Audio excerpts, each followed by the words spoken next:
Greetings, everyone. I'm your historian, Leo, accompanied by my lively co-host, Dave. What's up, y'all? Let's peel back the layers of history.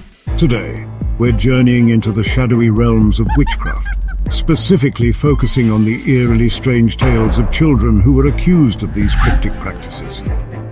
It's a chilling trek into the past, revealing the potent mix of fear, suspicion, and misunderstanding that prevailed. Our journey begins with a chilling tale that takes us back to 1661, in the quaint English village of Tedworth. This is the story of a young boy known only as the drummer of Tedworth. In the spring of 1661, a local landowner named John Mompesson accused a wandering drummer boy of asking for an unlawful solicitation. The boy's drum was confiscated, after which a series of strange occurrences began to plague the Mompesson household. Nightly, the eerie sound of drumming filled their home, causing sleepless terror. Furniture moved of its own accord, and children in the house were reportedly tormented by invisible forces. When word of these events reached the broader community, the blame fell on the young drummer boy. The townsfolk believed he had bewitched the Mompesson family as a revenge for the confiscation of his drum. Although the drummer was arrested and tried, the court could not definitively prove his guilt. Yet the case still stands as a chilling example of the witch hysteria that gripped the period. So, the scorned drummer boy turned vengeful witch. That's quite a powerful start.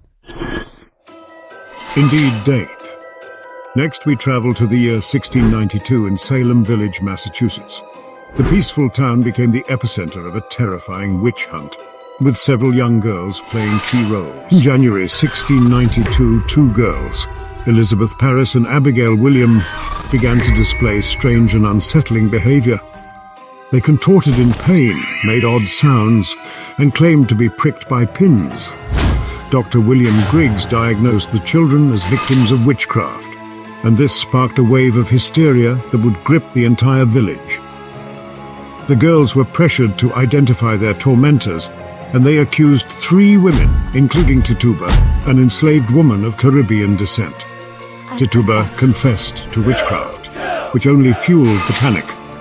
What followed was a series of trials that saw the conviction and execution of 19 alleged witches.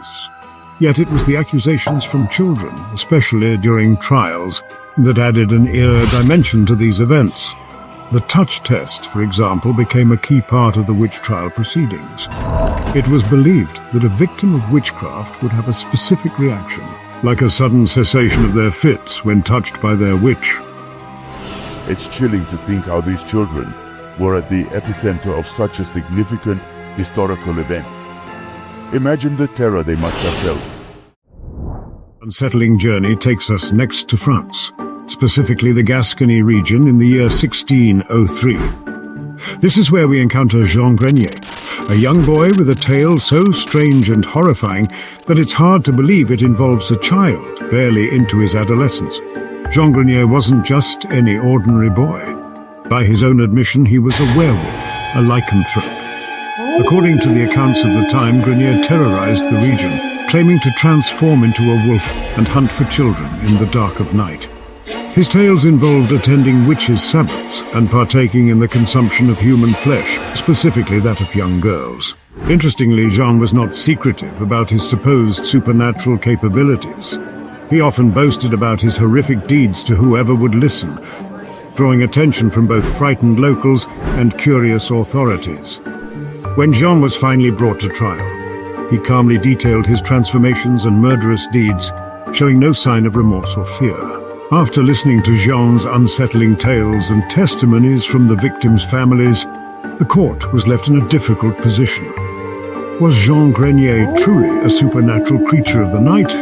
Or was he a deeply disturbed child, lost in his fantasies? The court decided that due to his age and apparent insanity, he should be spared the usual fate of those convicted of lycanthropy and witchcraft, death by burning. Instead, he was sentenced to spend the rest of his life in a monastery. It's absolutely bone-chilling to think of such a young boy entwined with such horrifying tales. Whether true or the product of an unsettled mind, Jean Grenier's case certainly earns him a place in our list of creepy tales from history. Let's traverse even further north to Sweden, to the year 1675. This was a time of intense witch hysteria, and no event exemplifies it more profoundly than the Torsaka witch trials. While not limited to accusations against children, this gruesome event in history is nonetheless deeply tied to the testimonies of children, making it a crucial part of our exploration today. In the remote parish of Torsaka, 71 people were accused of witchcraft, many based on the confessions of children. This number represented a staggering 20% of all women in the region.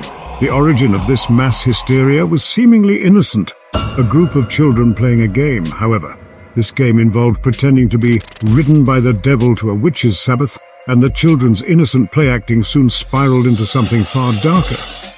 Under intense pressure, and in some cases torture, 15 children confessed to actually meeting the devil and riding animals to Blakula, an alleged witch's Sabbath site. They spun tales of dancing with the devil, feasting, and participating in various demonic rituals. The testimonies were incredibly vivid and consistent, leading the local clergy and officials to conclude that a pact with the devil was at play. And the chain of events resulted in the largest mass execution for witchcraft in Sweden's history. The convicted, predominantly women, were decapitated and burned in an event known locally as the Great Note, due to the large number of deaths. This tragic event is a chilling reminder of the dangerous mix of superstition, fear, and religious fervor. To think that mere children's testimonies could lead to such a horrifying event is truly spine-chilling. After this chilling journey through the cobwebbed corners of history, it is evident how fear can breed devastating consequences. If these tales of the eerie past have stirred your curiosity, remember to subscribe to our channel. Don't miss out on our future expeditions into the enigmatic abyss of history. That's right, folks. There's a whole world of historical mysteries waiting to be discovered. So, like, share, and subscribe for more. Until our next trip into the past, stay curious and keep questioning. Goodbye, y'all.